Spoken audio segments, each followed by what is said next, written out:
Olá, boa noite. Boa noite. O plenário do Supremo decidiu hoje que o Ministério Público pode ajuizar uma ação civil pública para anular um ato administrativo de aposentadoria que lese o patrimônio público. Os ministros julgaram também uma ação contra dispositivos da Constituição do Amapá. Repórter Carla Lucena acompanhou e tem os detalhes para a gente. Olá, Carla. Boa noite. Olá, William. Boa noite para você, boa noite a todos. E olha só, no caso do Ministério Público, todos os ministros aqui do Supremo Tribunal Federal reconheceram que o MP pode entrar com ações para questionar e pedir a anulação de atos administrativos que causem danos ao patrimônio público. A decisão de hoje aqui do Supremo vale para todos os processos que estão em tramitação em instâncias inferiores por todo o país. Pelo menos 32 casos estavam aguardando a decisão do Supremo. E esse caso chegou aqui ao STF e foi contra uma decisão do Tribunal de Justiça de Rondônia. Vamos entender um pouco mais na reportagem. O Ministério Público de Rondônia entrou com uma ação na Justiça do Estado porque, em 1994, um servidor público militar foi transferido para a reserva, mesmo sem ter tempo suficiente de serviço para se aposentar. A aposentadoria dele ainda incorporou gratificações equivalentes ao salário de um secretário estadual. No Supremo, os ministros decidiram que é legítimo o MP questionar esses atos administrativos, já que, em casos assim, o servidor recebe benefícios indevidos. O PAC, ao ajuizar ação coletiva para a tutela do erário, não age como representante da entidade pública, e sim como substituto processual de uma coletividade indeterminada, é dizer, a sociedade como um todo, titular do direito à boa administração do patrimônio público, da mesma forma que qualquer cidadão também pode fazê-lo por meio de ação popular. A atuação do Ministério Público em defesa de direitos e interesses meta-individuais viabiliza-se instrumentalmente por meio processual adequado que lhe permite invocar de maneira inteiramente legítima a tutela jurisdicional do Estado, com o objetivo de fazer com que os poderes públicos respeitem, entre outros bens e valores de relevo,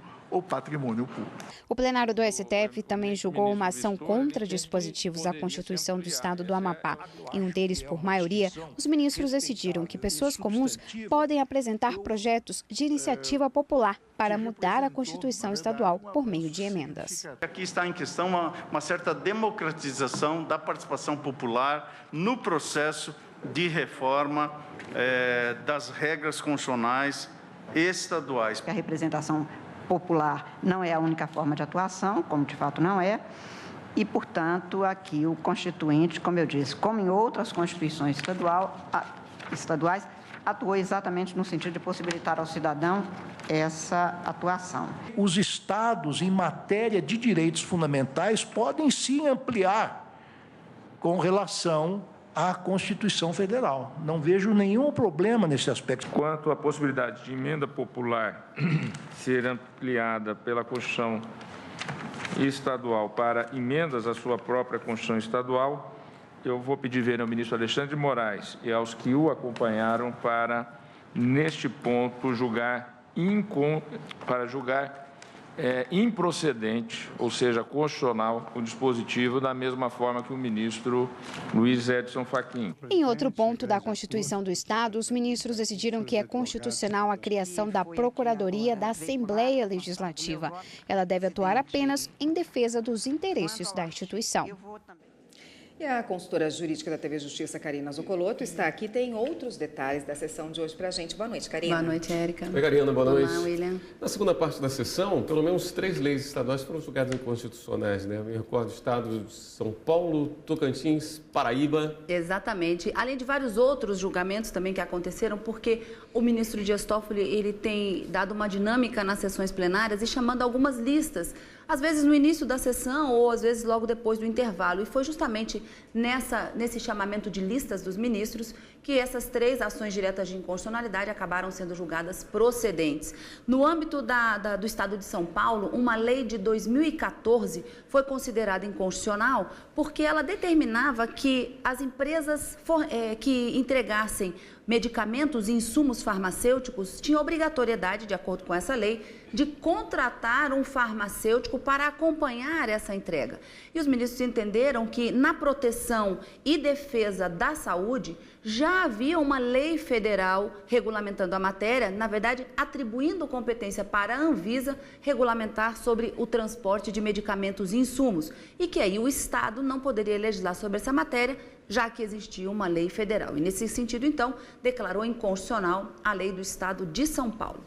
Com relação à lei da Paraíba, os ministros, em 2009, a Assembleia Legislativa criou uma lei estabelecendo o dia 1º de agosto como o dia, dentro do Estado, de um feriado para bancários e economiários.